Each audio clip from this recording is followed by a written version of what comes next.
acuerda de lo que vimos la clase anterior.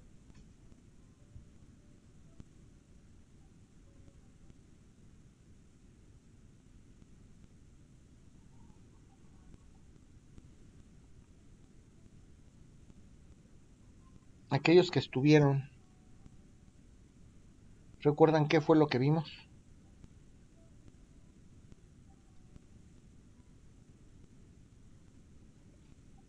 ¿Nadie? Estábamos platicando del proceso ordinario civil para... Adelante, Benito. Roberto Carlos, al uso de la voz. Sí, es en relación a la forma de cómo se debe presentar el escrito para un ordinario civil, si no me recuerdo. En principio sí, pero hablábamos de otras fases. Si yo tuviera que examinarlos hoy, les preguntaría pormenorizadamente, con sus palabras naturalmente, cuáles son todas esas fases y todos esos requisitos que comentábamos justo en torno al planteamiento de la demanda. Hablábamos en las primeras clases de aquellos medios preparatorios a juicio, estas diligencias que sirven para preparar algún tipo de prueba previa a juicio, y ponemos como ejemplo precisamente un proceso ordinario civil, que el proceso ordinario civil prácticamente es el juicio universal. Y aunado a ello, platicábamos también de los requisitos de la demanda, que valiendo la redundancia, los requisitos están establecidos en el artículo 255 del Código de Procedimientos Civiles para el Distrito Federal.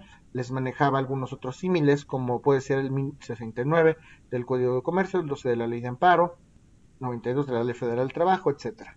Entonces, ¿qué tipo de requisitos, que eso fue en lo que nos quedamos la vez antepasada, los requisitos que llevaba el escrito inicial de demanda? De manera breve, ¿alguien los recuerda? Muy concreto, porque eso ya lo vimos.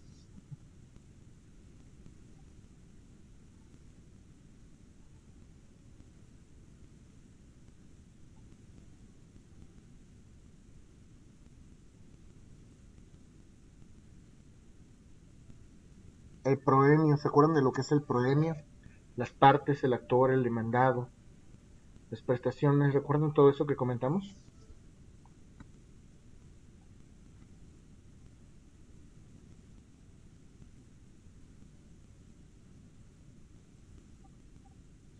Híjole, niños, repasen por favor su clase, porque si no nos vamos a atrasar muchísimo. No me van a entender lo que viene si no repasan esto, ¿ok? Bueno, platicábamos un rubro. Eh, el rubro está conformado por el actor, por el demandado. Cuando vamos a presentar un escrito inicial, platicábamos que le podemos poner escrito inicial, el tipo de juicio. Estábamos hablando, en este caso concreto, de una acción reivindicatoria, un juicio ordinario civil. Recuerden que la acción es la herramienta adecuada que nosotros como litigantes vamos a escoger o utilizar en un momento dado para plantear o para deducir un objetivo deseado. ¿Okay? Si yo quiero, que ese es el tema de este juicio hipotético, si yo deseo recuperar la posesión de un bien que es de mi propiedad, si unas personas se encuentran alojadas en mi casa, me cambiaron las chapas, independientemente de que yo pueda acceder a la vía penal, en la vía civil yo puedo plantear una acción llamada acción reivindicatoria. Esta acción reivindicatoria se plantea a través de una vía que digamos que esa es la manera o el proceso, la llave procedimental exacta para tramitar justamente esta acción ordinaria civil. ¿Ok? Platicábamos entonces que esta demanda tendría que ser dirigida al juez de lo civil en turno en la Ciudad de México, porque todavía no sabemos qué juzgado nos van a asignar, que íbamos a la oficialía de partes común. Hoy por hoy con estas cosas de la pandemia, comentábamos que hay que sacar citas por internet, nos dan un código QRL y ya nos dicen dónde nos tenemos que presentar, porque antes hablábamos de una sola oficialidad de partes, hoy ya no, hoy ya hablamos de oficialidades de partes, pero ubicadas y segregadas por accesos en el Tribunal Superior de aquí de Justicia de la Ciudad de México. Entonces, habrá que presentarse donde nos indiquen, promovemos el escrito inicial de demanda, nos regresa nuestro acuse. Platicábamos también de las copias de traslado, evidentemente. ¿Cuántas copias? ¿Se acuerdan ustedes qué es una copia de traslado y cuántas copias tendrían que anexarse a un escrito de esta copia de traslado? Eran tres, ¿no, profesor? Tres, Sí. en caso de que sea un demandado, porque sería un original, un acuse y una copia de traslado más para el demandado. Si es un solo demandado, claro que serían tres. porque sería un original, un acuse y una copia más, para que al momento en que se emplace al demandado, se le dé una copia de la demanda para no dejarlo en estado de indefensión y que se encuentre entonces el demandado en posibilidades de contestar en tiempo y forma la demanda interpuesta en su contra. Si yo no exhibo esta copia de traslado, recuerden que la sanción puede ser desde una prevención hasta el desechamiento de la demanda. Entonces sí es muy importante que ustedes consideren esto. Si son 5 demandados, entonces tendría que agregar 5 copias de traslados. O sea, 7 copias, original, copia y 5 copias de traslado más. Cada demandado debe de tener su copia de traslado para que deduzca sus derechos como lo estime conveniente. No podemos exhibir una para los 5, por supuesto que no, porque los 5 están demandados, los dejaríamos en estado de indefensión. Bueno, entonces señalamos la autoridad competente, el juez de lo civil en turno de la Ciudad de México.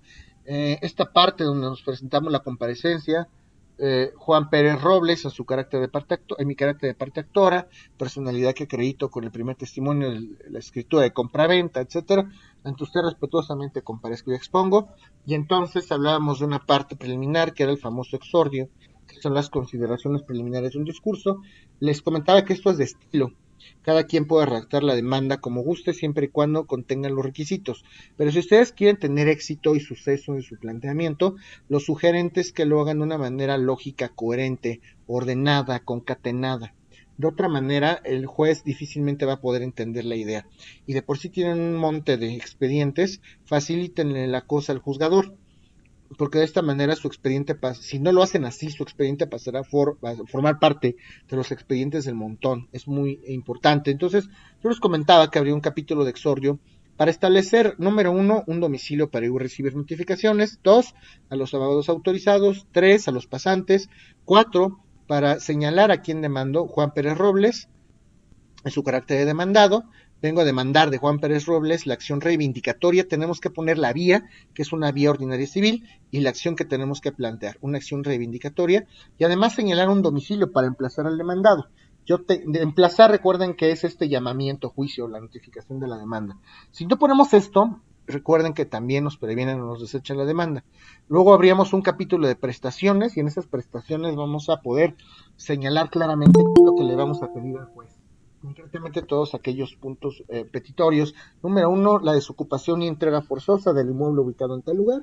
Número 2, la cuantificación de las rentas por todo el tiempo que estuvo sin mi consentimiento. Obviamente, y aquí otra vez volvemos a hablar de los peritos. A juicio de peritos. A juicio de peritos. Lo vamos a ver más adelante. Entendiendo al perito como un experto en un arte, en una ciencia, en una profesión. Entonces, tendrá que ser un perito en materia de finanzas, en materia contable, en materia de contabilidad, quien determine con base en un cálculo matemático cuál sería ese monto de rentas aplicables, lo vamos a sugerir al juez, etcétera. Hoy vamos a ver justamente eso. Me voy a detener un poco en eso. Entonces, al final, otro petitorio podría ser los gastos y costas generados en el juicio, todos aquellos gastos que se originen con motivo de su defensa. Después del capítulo de prestaciones vendrá el capítulo de hechos. En los hechos recuerden ustedes que tienen que ser claros, concretos, precisos, congruentes. Los hechos se narran de manera cronológica. No quieran establecer o no quieran plantear primero que los corrieron y luego que adquirieron la casa, porque cronológicamente esto es un error. Aquí hablábamos de algunas reglas de argumentación jurídica. Entonces, ¿qué fue primero? ¿La adquisición del inmueble o la destitución de la propiedad? O el despojo en materia penal. Pues, evidentemente lo primero que sucedió fue que ustedes adquirieron el bien inmueble por compraventa, por donación, por lo que sea, por permuta, lo que ustedes gusten y manden, ¿ok?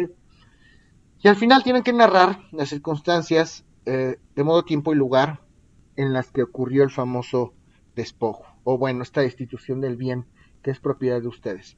Recuerden que hablando de pruebas, y lo estoy diciendo rápido porque estoy haciendo un repaso, esto fue lo que vimos la clase pasada para que los que sean nuevos pues tengan la oportunidad de entender qué pasa, ¿ok? Comentábamos que en el escrito inicial de demanda, en la vía ordinaria civil, no se ofrecen pruebas. En este juicio en particular, en este proceso, en esta modalidad, en esta vía ordinaria civil, no se ofrecen pruebas. Hay una etapa probatoria específica para ofrecer pruebas. Lo que sí es que tenemos que anunciar 2 pruebas. ¿Alguien se acuerda cuáles son las 2 pruebas que tenemos que anunciar? ¿Pueden ser públicas o privadas? Instrumentales. Instrumentales. Instrumentales que pueden ser públicas o privadas. Es decir, cuando hablamos de instrumentales públicas y privadas, me estoy refiriendo a documentos. Ese es el nombre correcto que le atribuye la ley a estos medios de convicción. La ley no habla de documentales, no, ya sabemos que son documentos, pero vamos a enseñarnos a hablar como abogados. El nombre correcto son pruebas instrumentales, públicas y privadas, documentos públicos, documentos privados. Recordemos que los documentos públicos son aquellos expedidos por autoridad competente en ejercicio de sus funciones, tienen rasgos de autenticidad, y los documentos privados son aquellos que son originales, pero fueron emitidos por particulares. Yo les ponía el ejemplo hasta de un estado de cuenta bancario emitido por un banco. Un contrato privado de compraventa, un contrato de arrendamiento, un pagaré, un cheque incluso, etcétera. ¿Okay? Bueno, ¿qué otra prueba se tiene que anunciar desde el escrito inicial de demanda? Aparte de las instrumentales públicas y privadas.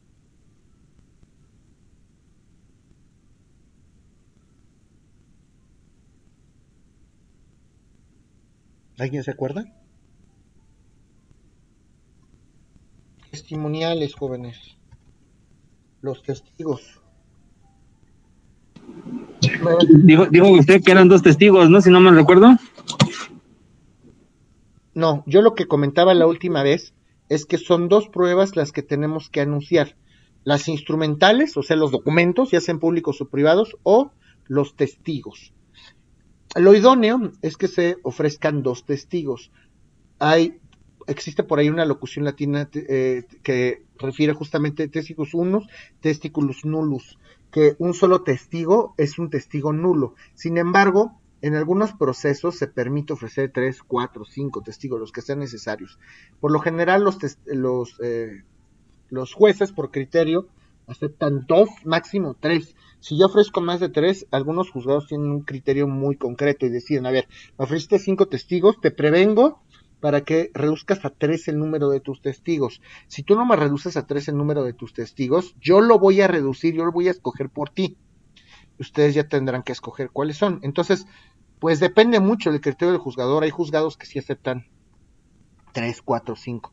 Y hay juzgados que solamente, o jueces que solamente aceptan 3 máximo, o 2, ¿no?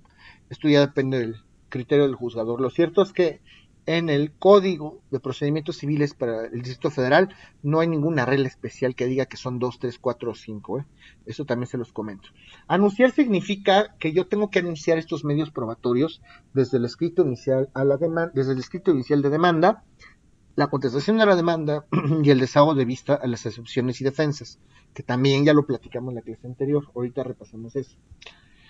Con los testigos basta que ustedes pongan el nombre completo y el domicilio de cada testigo y que indiquen qué hecho o qué hechos les constan. Les mencionaba también, aprendamos a hablar, no hay testigas, eso no existe, jóvenes. Son testigos, ya sea masculino o femenino, y no se dice testificar, eso también es un error, se dice declarar. Los testigos declaran, no testifican, ¿ok? Eso es muy importante, de acuerdo a las reglas de la lexicología jurídica. Entonces, estas son las 2 pruebas que se tendrán que anunciar en el capítulo de hechos. No ofrecemos pruebas, solamente anunciamos estas 2 probanzas. Después tendremos que establecer un capítulo de derecho, cuáles son los artículos aplicables en cuanto al fondo, en cuanto a la forma. Recuerden que el fondo son los artículos aplicables en derecho sustantivo. Código civil, por ejemplo. ¿Qué conceptos, qué reglas? ¿Qué es la patria potestad? ¿Qué es la guardia y custodia? ¿Qué es el divorcio? ¿Qué es el concepto de alimentos? ¿Qué son los alimentos? Eso es el derecho sustantivo, la sustancia misma del derecho. Y la forma se refiere a los procedimientos. Ustedes tendrán que citar artículos del Código de Procedimientos Civiles si es que desean fundar adecuadamente su demanda en cuanto a la forma se refiere. ¿Ok? Después de enunciar el derecho vienen sus petitorios, que me tenga por presentado. Atentamente usted, juez, atentamente pido se sirva. 1. Se sirva tenerme por presentado en tiempo y forma en los términos expuestos en el cuerpo del presente curso, interponiendo la presente demanda reivindicatoria. 2. Se sirva tener por anunciadas las pruebas, a que haga referencia en el cuerpo del presente curso. 3, se iba a tener por autorizados a los profesionistas que se indican con las facultades que se refieren, ¿no? Se iba a emplazar al demandado o a los demandados para que deduzcan sus derechos. Cuarto, quinto, el que sea, ¿no? Se sirve a dictar una sentencia definitiva en el momento procedimental oportuno que favorezca los intereses del suscrito o de la suscrita. Y ya que terminado su escrito inicial de demanda, recuerden que en términos de los artículos 90 y 92 del Código de Procedimientos para el Distrito Federal, tienen que exhibir en ese momento los documentos. Si no exhiben los documentos aquí en este momento, ya no lo van a poder hacer después, ¿eh? El código es muy claro. Los documentos se exhiben en la demanda, o en la contestación a la demanda, que es el oral demandado, o en el desahogo de vista las excepciones y defensas. Por la general, esos son los 3 momentos, no hay más. Solamente hay 2 excepciones que a ver si hoy me da tiempo de platicarles, ¿ok?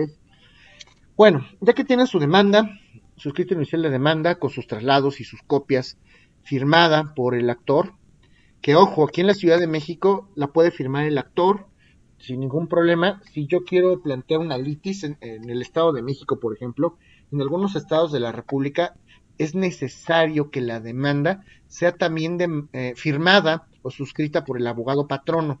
En el Estado de México, por ejemplo, si el abogado patrono no firma la demanda en unión del actor, ni siquiera me la admiten, es como si no estuviera firmada la demanda. Entonces hay que conocer las leyes locales de cada uno de los estados si es que piensan litigar en el interior de la República. Bueno, esto era importante comentar. Ya que está todo listo, saco mi cita QRL, promuevo, y entonces comentábamos que hay 3 posibilidades. ¿Alguien se acuerda qué posibilidades hay una vez que presento mi escrito inicial de demanda?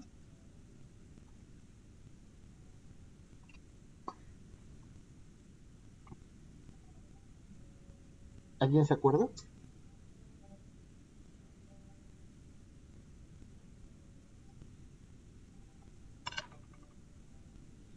¿Qué pasa después de que presento el escrito inicial?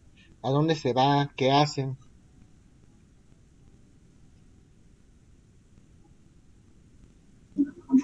Se presenta en la oficialía de partes y de ahí lo turnan al juzgado que le competa.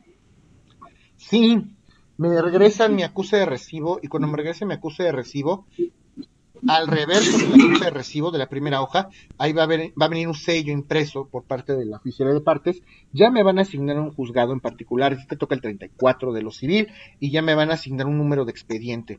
Yo diario tengo que checar el boletín judicial para saber cuándo se publica mi asunto. Cuando se publica en el boletín judicial mi asunto, quiere decir que hay una respuesta. El juez ya contestó, algo dijo. Tengo que ir al juzgado, a la secretaría correspondiente. Los juzgados aquí en la Ciudad de México se dividen por secretarías, secretaría A, secretaría B, y entonces ya en una hojita que se llama papeleta van a revisar los del archivo, o eso tendrían que ser, que yo sea una persona autorizada. Si estoy autorizado, dejo mi credencial y bueno, me lo van a prestar. Y ya que me presten el documento, ahora sí físicamente tengo en mis manos un expediente con carátula. Lo primero que se van a encontrar es su demanda toda rayada porque algo ya revisaron. Y entonces hay 3 posibilidades. Se van a encontrar una resolución judicial, que puede ser un auto, un decreto, una sentencia todavía no, evidentemente. Comentábamos que las resoluciones de los jueces son autos, decretos, sentencias, provisionales, preparatorios, definitivos. Hay una gama de posibilidades. Pero tendríamos que ver un auto, que es una resolución, que puede admitir, esto es en primer lugar, en el mejor de los casos me va a admitir mi demanda, en otro de los casos me va a prevenir. Cuando me admite mi demanda no hay problema. Lo planteé en principio bien. Se tiene por presentado al señor Juan Pérez Ramírez en su carácter de parte actora, acreditando la personalidad que ostenta con el instrumento notarial, etcétera. Se tiene presentando los documentos que infiere y con fundamento, de acuerdo a lo dispuesto por los artículos tal y tal y tal, tal, se le tiene demandando en la vía ordinaria civil al señor tal, quien tiene su domicilio en tal lugar.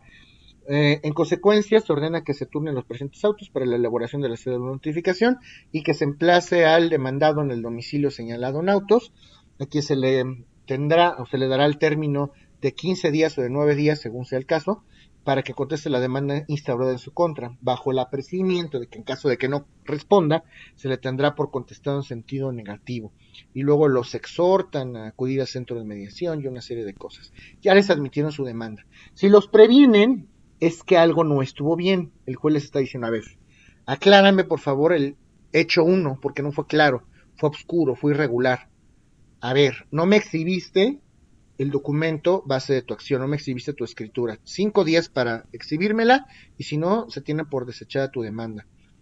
Y de todos estos actos previos al emplazamiento o al llamamiento a juicio, justamente del demandado, se tiene que exhibir una copia de traslado. De todos los escritos que yo como actor promueva ante el juzgado, siempre tengo que ofrecer las copias de traslado pertinentes, porque el demandado se tiene que enterar de todo lo que sucedió en el juicio o en el proceso hasta antes de que sea emplazado. No tiene manera de saberlo hasta que sea emplazado. Ya si se emplaza, pues ya será responsabilidad de él o de su abogado checar el expediente. ¿Ok? Si las cosas están muy mal, me van a dictar un auto donde me deseche por notoriamente improcedente mi demanda. Si me previenen y respondo, deshago la previsión en tiempo y forma, me van a admitir la demanda.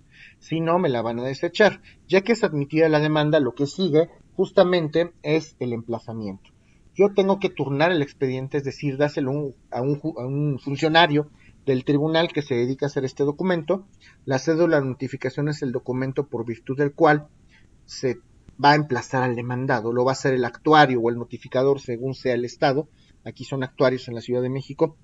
Y en la cédula de notificación van a venir los datos del juzgado, el número de expediente, va a venir el autoadmisorio totalmente transcrito y se tiene que acompañar la copia de traslado. Si el actuario no acompaña la copia de traslado, entonces el emplazamiento estará mal hecho.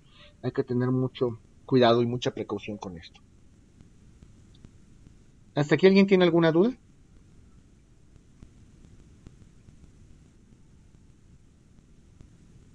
No, profesor. Bueno, ya que está elaborada mi cédula de notificación, ya que a la cédula le adjuntaron las copias de traslado, ahora sí tendría que ir a sacar una cita con el actuario para ir al domicilio del demandado. La sesión pasada hablábamos justamente de las reglas de la notificación. ¿Qué pasa en caso de que sí lo encuentre? ¿Qué pasa en caso de que no lo encuentre? ¿En qué caso se notifica por edictos? ¿En qué caso se notifica por adhesión? Todo esto lo vimos en la sesión. Los que quieran repasar la clase anterior, recuerden que en el Classroom hay una liga de un canal de YouTube donde están subidas todas las clases para que puedan escuchar con detenimiento todo esto, ¿ok? Bueno, vamos a suponer que se emplaza al demandado, que en ese supuesto nos quedamos. Si se emplaza o si ya el demandado sabe que se le demandó, el actuario que tiene fe pública además levanta un documento que se llama razón actuarial. Y en este documento se van a señalar las circunstancias de modo, tiempo y lugar bajo las cuales fue emplazado el demandado. Me constituí en un zaguán de color negro, fui atendida por una mujer aproximadamente de tantos años de edad, tez blanca, cabello negro, largo, vestida de tal manera, etcétera. A veces hasta fotografías sacan, porque pues mucho se ha sabido que le dan su propina al actuario y va a hacer las notificaciones fantasmas, ¿no? Luego ni se constituyen en el lugar y los tienen por emplazados. Eso es común. Aunque no lo crean, eso es común. Y ustedes tendrían que estar alertas para defenderse si fuera el caso. ¿Ok? Bueno, pues ya que el demandado tiene en su poder esas copias de traslado, su cédula de notificación, tendrá que contestar la demanda en tiempo y forma. Comentábamos que el demandado, bajo el mismo esquema de los requisitos de la demanda, tiene que señalar también un domicilio para ir a recibir notificaciones, autorizar abogados, autorizar pasantes. Tiene que responder concretamente todos y cada uno de los hechos de la demanda. Todos, no puede quedarse ninguno sin responder y tiene que ser categórico, es decir, sí o no. El primer hecho que se contesta, sí, sí es cierto, no, no es cierto, no pueden poner no me acuerdo, porque entonces los van a tener por confesos en sentido negativo, ¿ok? Es decir, van a tener por cierto lo que dice el actor, entonces hay que decir sí o no, y por supuesto que ustedes van a poder precisar por qué sí o por qué no, o bajo qué circunstancias. Y para tal efecto, pues el demandado naturalmente tendrá que exhibir los documentos pertinentes o anunciar también las pruebas pertinentes, si es que tuviera testigos, para desvirtuar los hechos del actor y para acreditar los hechos conforme a la narrativa y conforme a la versión del propio demandado. ¿Ok? Decíamos entonces que el demandado va a oponer excepciones y defensas. Y la labor de esas excepciones y defensas, que son figuras procedimentales, es destruir las acciones. Tienen como objeto principal destruir las acciones planteadas por el actor.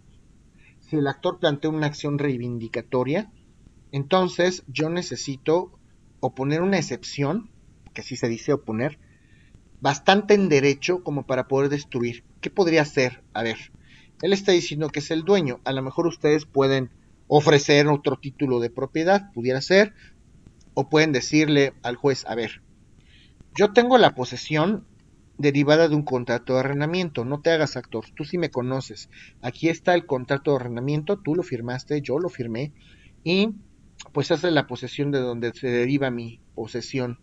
Más bien, esa es la razón de donde se deriva, o la razón jurídica de donde se deriva mi posesión de este inmueble. ¿Ok? Y bueno, esa sería una excepción. ¿Ok? Después de excepciones y defensas, platicábamos de un capítulo de objeción de documentos. En la objeción de los documentos, el demandado tendría que atacar los documentos, controvertir los documentos. A ver, yo cuestiono el documento, y acuérdense que había dos tipos de objeciones, en cuanto a su autenticidad o en cuanto a su alcance y valor probatorio. Si ustedes objetan un documento en cuanto a su autenticidad, ustedes están fundamentando o están arguyendo que el documento no es verdadero, es falso, es apócrifo, no es verídico, pero tienen que acreditarlo con pruebas, no nada más basta que digan que es falso.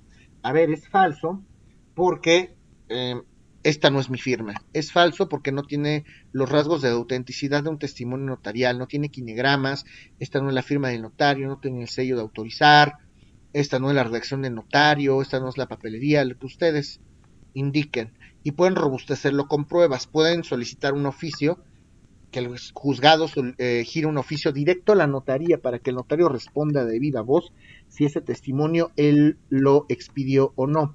Si ustedes quieren impugnar la firma o atacar la firma para objetar la autenticidad del documento, ahora sí nos volvemos a encontrar. Tienen que hacer otra vez una prueba pericial en materia de grafoscopía y documentoscopía. El grafóscopo lo que va a hacer es, a través de un dictamen y mediante un estudio pormenorizado científico, determinar si la firma del documento es concordante o no con la de la persona que lo firmó. Y para ello, lo vamos a ver más adelante y a detalle, esto de la grafoscopía, y para ello el propio perito tendrá que tomar una muestra de las firmas del actor. A ver, yo solicito una audiencia, yo perito en grafoscopía. Juez, por favor señala un día, una fecha, para que el señor actor, que supuestamente firmó el contrato, venga y en una hojita en blanco, pues me ponga y me estampe muchas veces su firma. Voy a hacerle voy a hacer un examen al rasgo escritural del actor. Escríbeme un 1, un 2, un 3, una A, una B, una C, una G, una D. Y de esta manera, pues el perito va a poder trabajar en su dictamen. Vamos a hablar más adelante de esto. Tenemos todo un semestre para hablar de esto. ¿Okay? Eso en cuanto a la autenticidad de los documentos. Si ustedes objetan un documento en cuanto a su alcance y valor probatorio, entonces ustedes no están atacando la autenticidad. Sí, el documento sí es verídico, no es apócrifo, pero no es el medio idóneo en derecho para acreditar lo que quiere acreditar el actor o el demandado, ¿no? Por decir algo. El actor puede decir, a ver,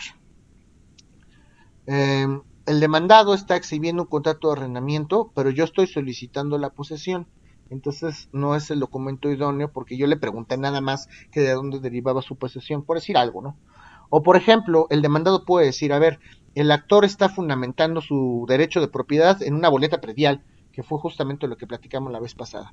La boleta predial no es el documento idóneo para acreditar la titularidad del derecho de propiedad. Sí es real el documento, no es apócrifo, pero no es el documento idóneo para acreditar este derecho. ¿Sí me voy a entender o no? ¿Alguien tiene alguna duda hasta ahora? No, Lick, claro, está entendido. Ok. Bueno, el demandado entonces, también después de ello, después del capítulo de objeción, va a exponer un capítulo de derecho, que fue lo que comentamos, y gracias, Elizabeth. Y, a ver, mucho cuidado con esto, que también se los comenté en la sesión anterior. Existe la famosa figura de la reconvención.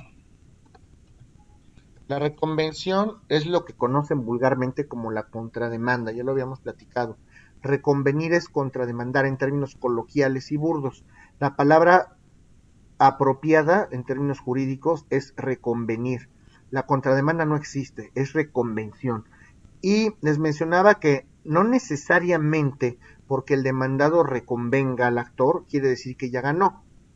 Eso no significa nada. Entonces, tengan cuidado con esto. Solamente en casos, ustedes se van a dar cuenta, en casos muy específicos, podrían reconvenir. ¿Ok? Para que el demandado gane el proceso, el juicio, basta con que acredite perfectamente sus excepciones y defensas, con que resulten procedentes.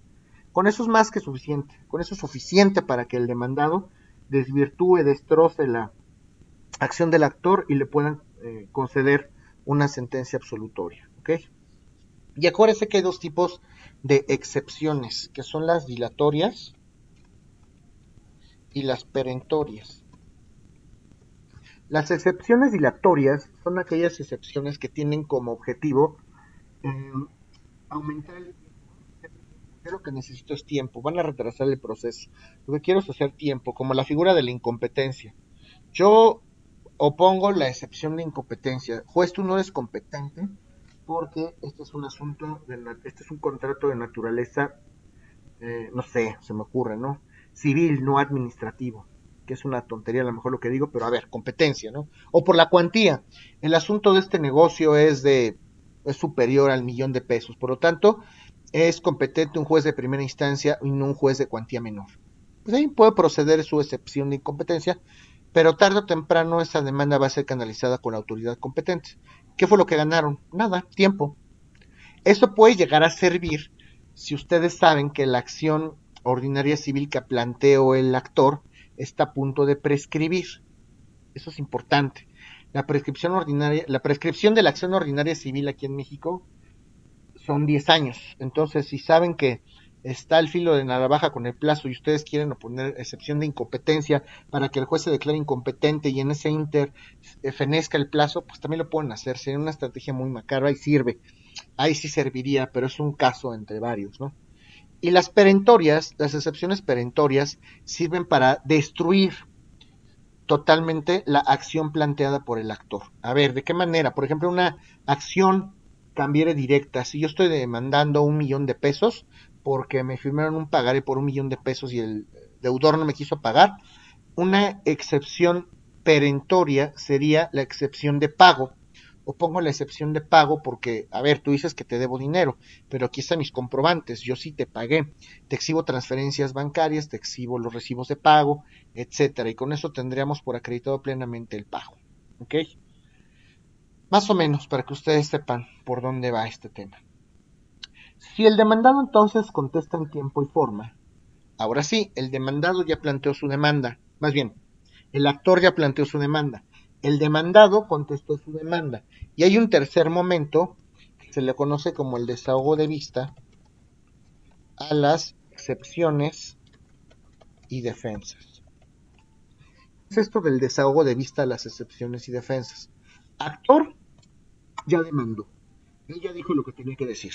El demandado ya contestó, él también dijo lo que tenía que decir y también ofreció algunos documentos. El actor no se puede quedar en estado de indefensión.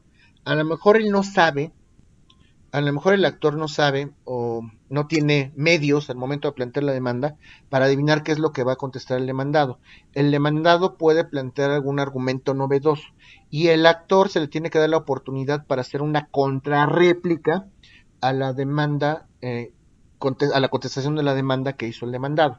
Entonces el desahogo de vista, las excepciones y defensas no es otra cosa que una contrarréplica a la contestación de la demanda.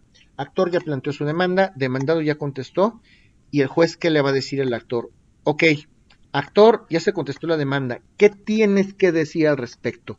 Tienes 3 días para decirme qué es lo que tienes que manifestar, cómo vas a defenderte de lo que el demandado contestó en la demanda. Y entonces el actor sí puede decir, a ver, ese contrato de arrendamiento yo no lo firmé, igual las firmas son apócrifas, para acreditarte que las firmas son apócrifas voy a exhibir una prueba pericial en materia de grafoscopía y además solicito que se le dé vista al Ministerio Público, etcétera. ¿Okay?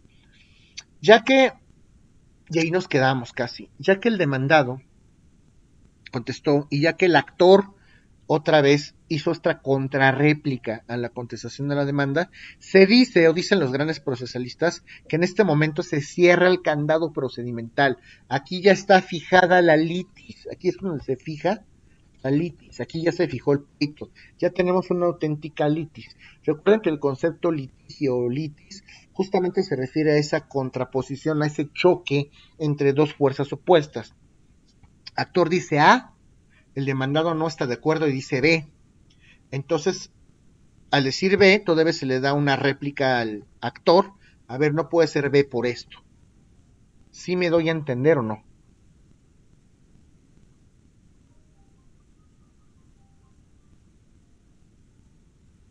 ¿Están seguros que no tienen ninguna duda, niños?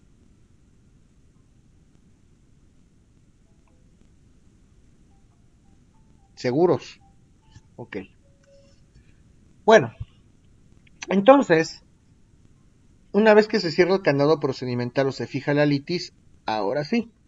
Lo que va a hacer el juez a continuación, y en eso nos quedamos la clase pasada, es señalar la fecha para una audiencia, de acuerdo a lo establecido, muchas gracias, de acuerdo a lo establecido por el propio artículo 272A del Código de Procedimientos Civiles para el Distrito Federal.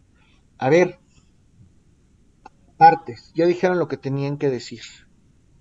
Entonces, antes de continuar con el proceso, que lo que sigue serían las pruebas, ahora sí, vamos a señalar una fecha para una audiencia previa y de conciliación. Y entonces, si no van las partes, pues el juez tendrá que asumir que no tiene la intención de convenir. Si van las partes, los van a pasar con el secretario conciliador del juzgado. Y aquí hay varias opciones.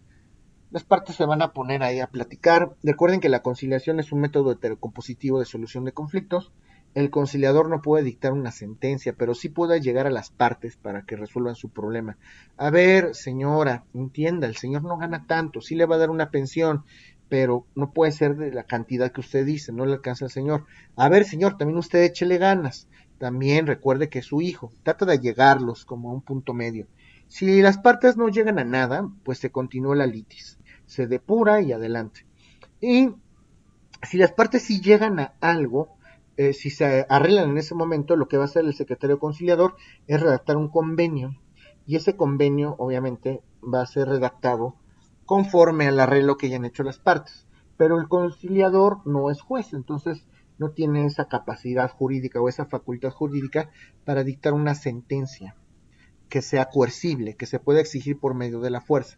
Luego entonces, este convenio lo tiene que estudiar el juez, ya que se hace el convenio o esa propuesta de convenio, el juez lo tiene que estudiar para ver si ese convenio y si las cláusulas de ese convenio se encuentran apegadas a derecho.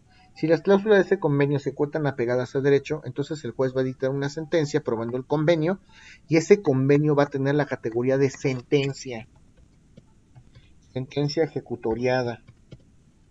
Sentencia ejecutoriada es una sentencia firme que ha causado estado, que ya no se puede apelar, que ya no se puede recurrir a través de ningún medio ordinario de defensa. Si alguien incumple el convenio, ya lo que tendrán que hacer las partes es demandar el cumplimiento forzoso de ese convenio a través de otro proceso. ¿Ok? Eso en el caso de que se pudiera convenir. Si no se puede convenir, lo que vamos a hacer ahora, lo que va a hacer el juzgado en esta audiencia previa, es depurar. ¿Qué va a depurar? Las excepciones y defensas. ¿Por qué? Porque entre las excepciones hay unas excepciones que se le conoce como excepciones de previo y especial pronunciamiento. ¿Qué es esto de excepciones de previo y especial pronunciamiento? Muy sencillo, son argumentos o son excepciones que plantea el demandado, son defensas que plantea el demandado y que tienen que resolverse antes de continuar el proceso. ¿Por qué? Porque son necesarias, su resolución es necesaria porque si no, no sería posible continuar con el proceso. Correríamos el riesgo de que el proceso se anulara. Antes de seguir con el juicio, tenemos que resolver si es procedente o no esta excepción de previo y especial pronunciamiento planteada por el demandado. ¿Se les ocurre algún caso?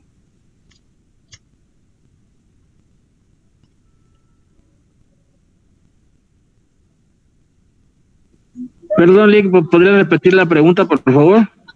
Sí. Les comentaba entonces que si las partes no se pueden arreglar en la audiencia previa de conciliación, entonces el juez tiene que continuar con el proceso.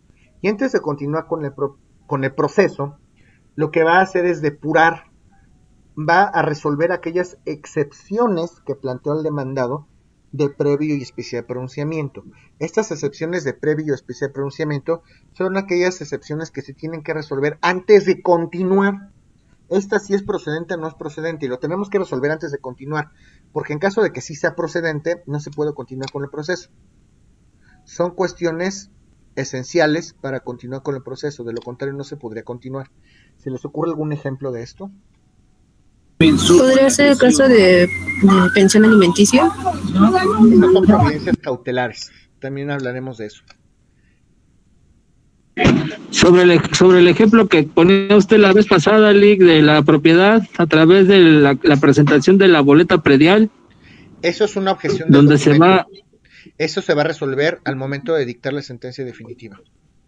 ¿Qué tendríamos que resolver? Ok. ¿Qué tendríamos que resolver para poder continuar con la litis? Por ejemplo, una excepción de incompetencia.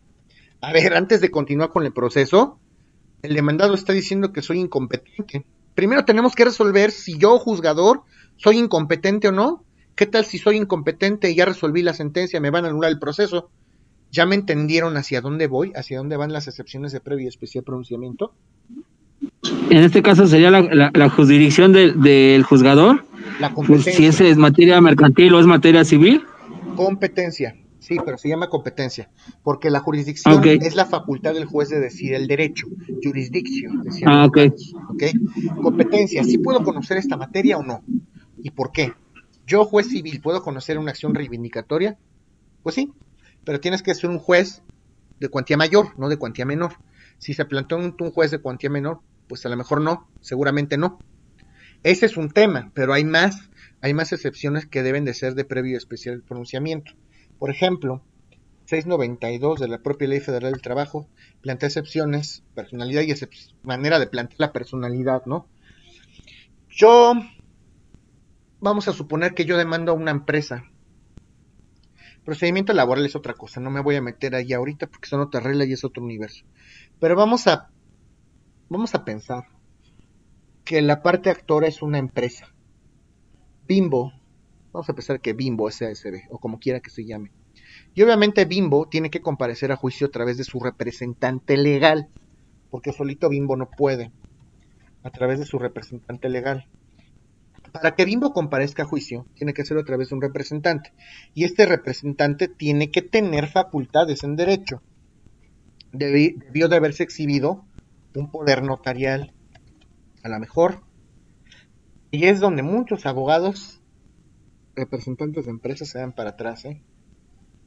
Bueno, si el demandado se pone abusado, a ver, ¿qué facultades necesita un representante legal para poder representar a una persona moral en juicio? Ah, pues de cajón necesita pleitos y cobranzas. En el poder le tienen que dar facultades de pleitos y cobranzas, o facultades de administración. Resulta que el poder que exhibió el licenciado, no sé con qué notario lo hizo, pero no tiene facultades para pleitos y cobranzas. ¿Podrá comparecer a juicio en representación de Bimbo?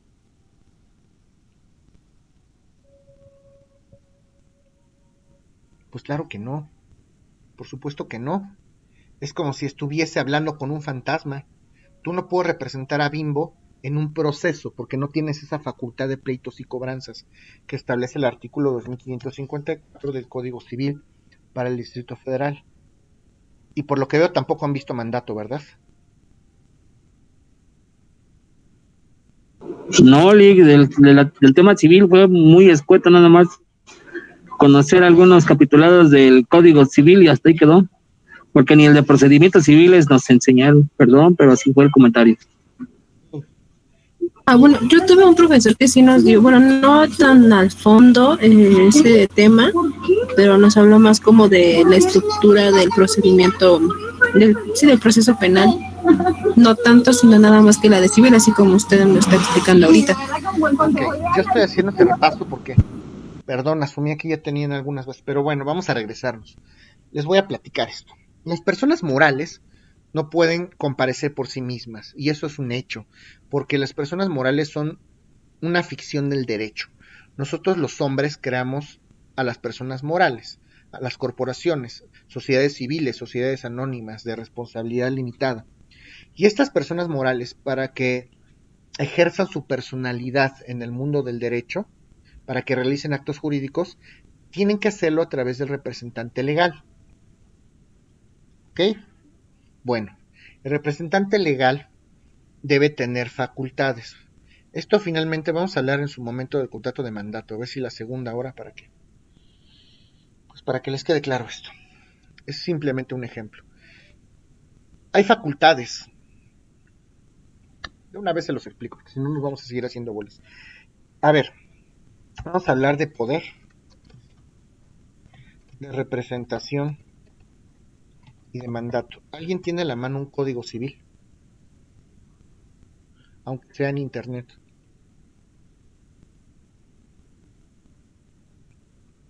El que lo tenga puede leer, por favor, el artículo 1800 del Código Civil para el Distrito Federal.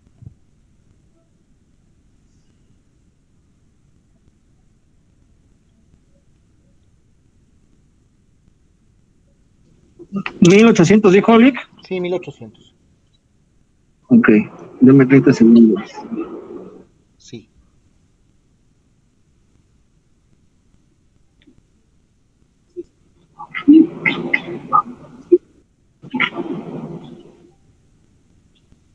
Dice, de la capacidad, el que es hábil para contratar puede hacerlo por sí o por medio de otro legalmente autorizado.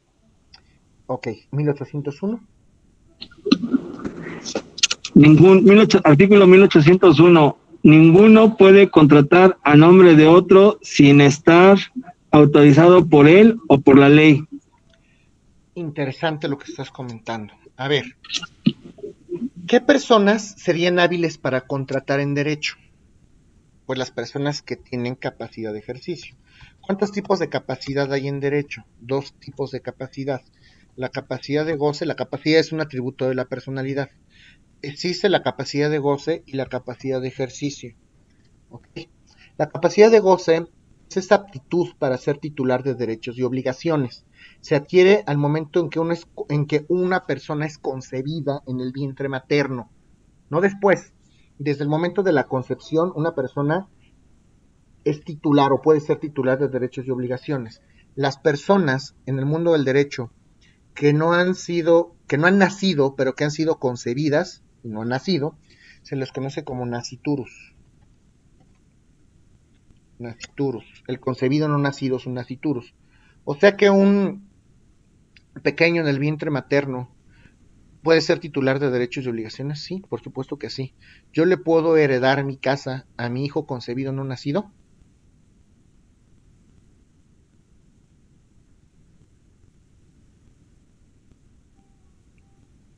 Ya les di la respuesta. ¿Qué opinan?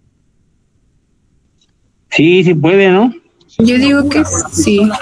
Por supuesto que sí, porque puede ser titular de derechos y obligaciones desde el momento de la concepción. Claro que ese acto estará condicionado, es una condición suspensiva, está condicionado al nacimiento, por supuesto que puede, así es. Esta es la capacidad de goce. Ya por el simple hecho de ser concebidos en el vientre materno, podemos ser titulares de derechos y obligaciones. Y tanto la capacidad de goce como la de ejercicio se extingue después de la muerte. Una persona al fallecer deja un patrimonio pendiente por liquidar. ¿Ok? Puede ser que el de cuyus, que así se le llama el muertito en derecho, puede ser que el de cuyus haya dejado 3 casas, pero a lo mejor debía 5 millones de pesos. Primero se liquidan las deudas y lo que sobre se reparte entre los deudores, entre los herederos, perdón. Y si hay más deudas, si hay más pasivos que activos, pues los herederos tendrán que heredar esas deudas, ¿eh? Hay que tener cuidado con eso. Esa es la capacidad de goce. La capacidad de ejercicio es la capacidad que tiene una persona para ejercer por sí mismo sus derechos y sus obligaciones, y se adquiere por regla general a los 18 años. Antes hablábamos de la emancipación, aquellas personas que se casaban siendo menores de edad para adquirir la capacidad de ejercicio, pero la emancipación ya es una figura que está derogada en nuestra legislación civil, ¿ok? Entonces, a los 18 adquiero esta capacidad de ejercicio, ya puedo ser titular de derechos y obligaciones, pero no en todos los casos. Así como hay capacidad, también hay incapacidad. Hay 2 tipos de incapacidad según el artículo 450 del Código Civil: la incapacidad natural y la incapacidad legal. Los incapaces naturales son aquellos que tienen menos de 18 años, menor de 18, hay que esperar a que cumplan 18. Y la incapacidad legal la tienen aquellas personas que, aun siendo mayores de edad, tienen algún trastorno mental, son enajenados mentales, tienen una enfermedad que no les permite ejercer sus derechos y obligaciones por sí mismos. Una persona que sufrió o que sufre de Alzheimer, síndrome de Down, que no puede hablar, que tiene algún excedente, alguna enfermedad mental que no lo permite. Incluso las personas pueden estar en estado de incapacidad legal de manera transitoria. Las personas que consumen estupefacientes, etcétera. En Roma había 2 tipos de incapaces: los mente capiti y los mente furiosi. Estos eran 2 enfermos mentales en Roma. Los mente capiti eran los enfermos mentales que tenían momentos de lucidez. Pues el señor está loco, pero tiene sus 5 minutos de lucidez. Si el señor mente capiti hace un acto jurídico en sus 5 minutos de lucidez, el acto es perfectamente válido. Si hace el acto jurídico o ejecuta el acto jurídico en sus momentos de no lucidez, el acto no es válido, no es eficaz. Y los mente furiosi eran las personas que constantemente estaban locos, no tenían momentos de lucidez. Esquizofrenia. Hay personas esquizofrénicas que transitoriamente podrían no ser capaces en derecho, ¿ok? Para que sepan cuál es este tema. Entonces, es hábil para contratar a aquella persona que tenga capacidad en derecho. Y esta capacidad en derecho, por eso les estoy explicando todo esto. El que es capaz en derecho es una persona que tiene capacidad de goce y capacidad de ejercicio. Una persona que tiene más de 18 años y que no tiene ningún trastorno mental, que está plenamente lúcido y en ejercicio y y tiene sus facultades mentales íntegras, lo puede hacer perfectamente. Esas personas pueden ser hábiles para contratar por sí mismos o para contratar en nombre de otra persona, que es a donde vamos. Puede ser el caso. ¿A poco una persona puede hacer un acto en mi nombre y en mi representación? La respuesta es sí, y justamente hacia allá vamos. Hay una distinción muy clara entre el poder y el mandato. Vamos a entender el poder porque todos hemos hablado de cartas poderes y de poderes notariales. El poder no es un contrato. El poder es una declaración unilateral de la voluntad. Declaración unilateral de la voluntad. ¿Ok? Yo por mí mismo me obligo a darle facultades a Pedro. Pedro no me obligó, ni él ni nadie. Yo me obligué en el mundo del derecho a darle estas facultades para que me represente, para que mi representación lleve a cabo actos jurídicos. Pero ojo, Pedro no ha aceptado esas facultades, ¿eh? Una cosa es que yo se las dé y otra cosa es que las acepte. Si no las acepta, entonces simplemente yo me estoy obligando a darle esas facultades. En el momento en que Pedro ejecute esas facultades, ya estamos hablando no de un poder, estamos hablando de un mandato. ¿Por qué?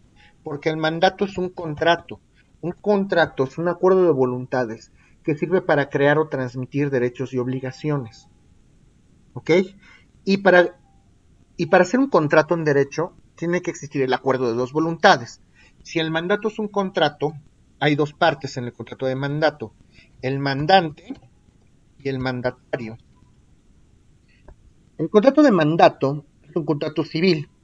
Es un contrato por virtud del cual una persona llamada mandante le confiere, le da facultades a una persona, a otra persona llamada mandatario, para que su nombre y representación ejecute o haga actos estrictamente jurídicos. Eso sí es un contrato. Cuando Pedro acepta las facultades, ahora sí hablamos de un acuerdo de voluntades. El poder deja de ser poder y se convierte en mandato. ¿Sí me están entendiendo? ¿Por qué es importante esto?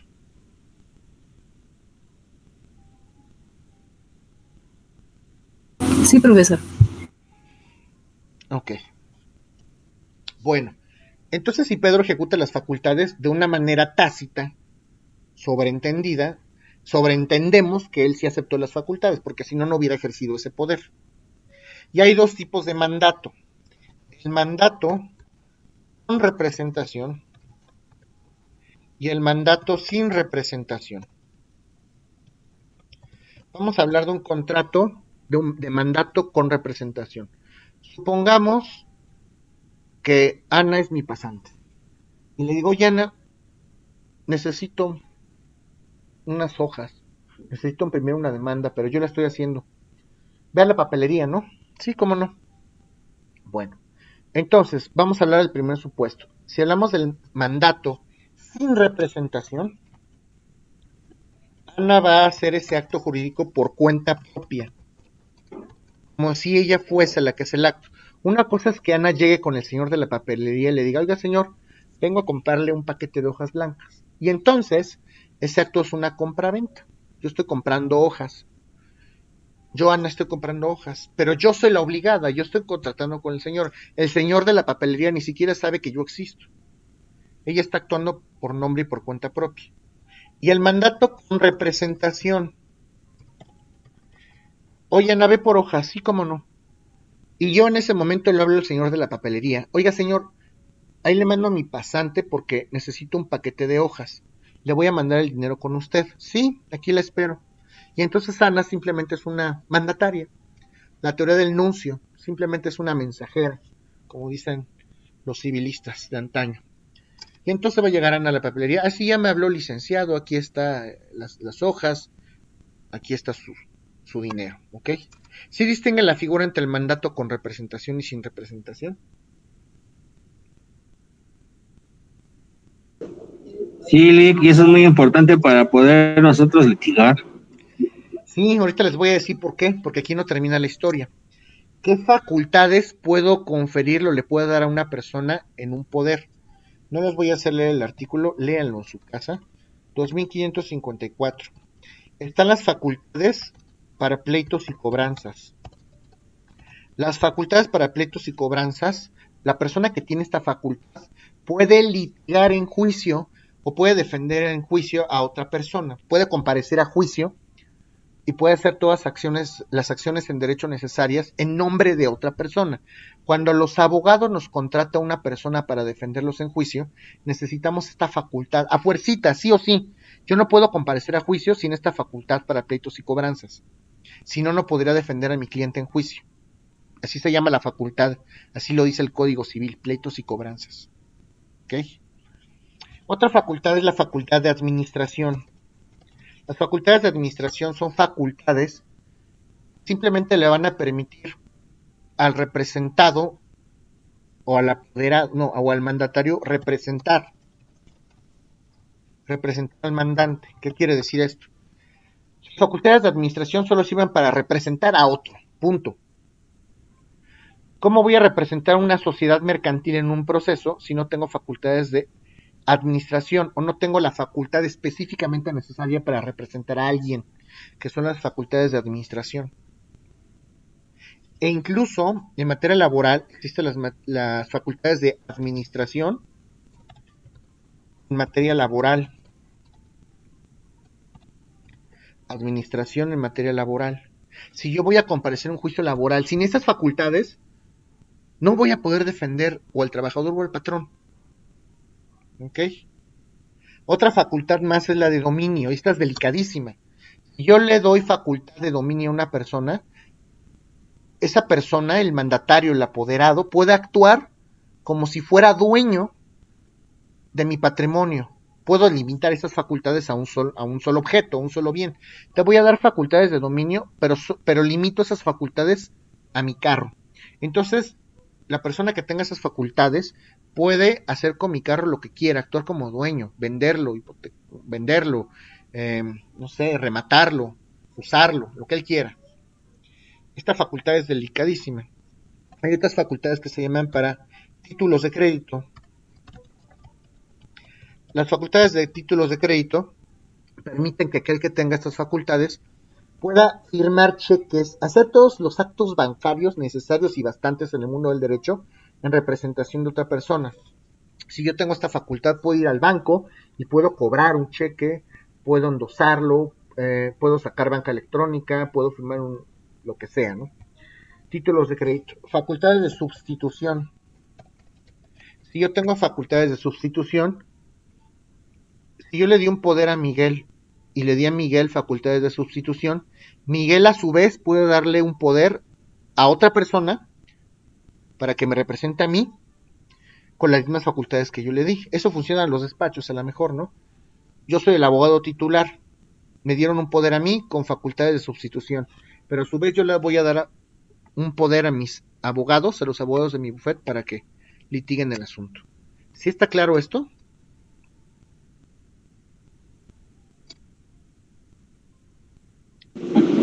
Sí, Lick. De hecho, aquí revisando ahorita el código, lo que usted comentó es a partir del capítulo primero, en relación al título 9 del mandato del Código Civil.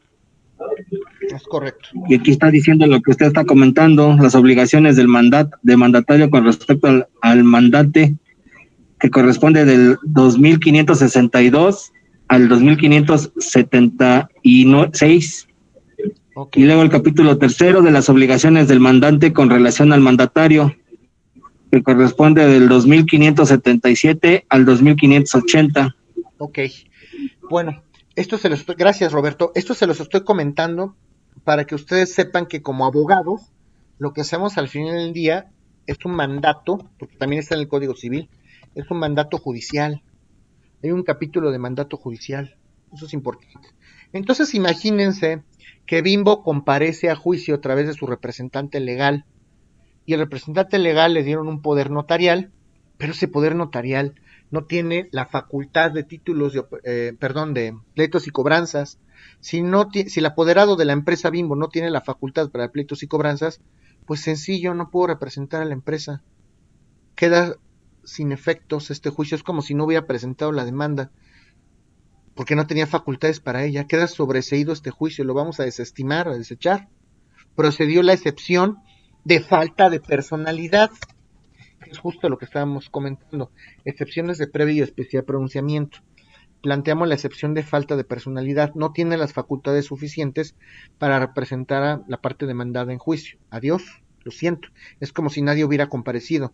Se tiene tu demanda por no tu demanda se tiene por no planteada, porque no tenías facultades para hacerla, para empezar.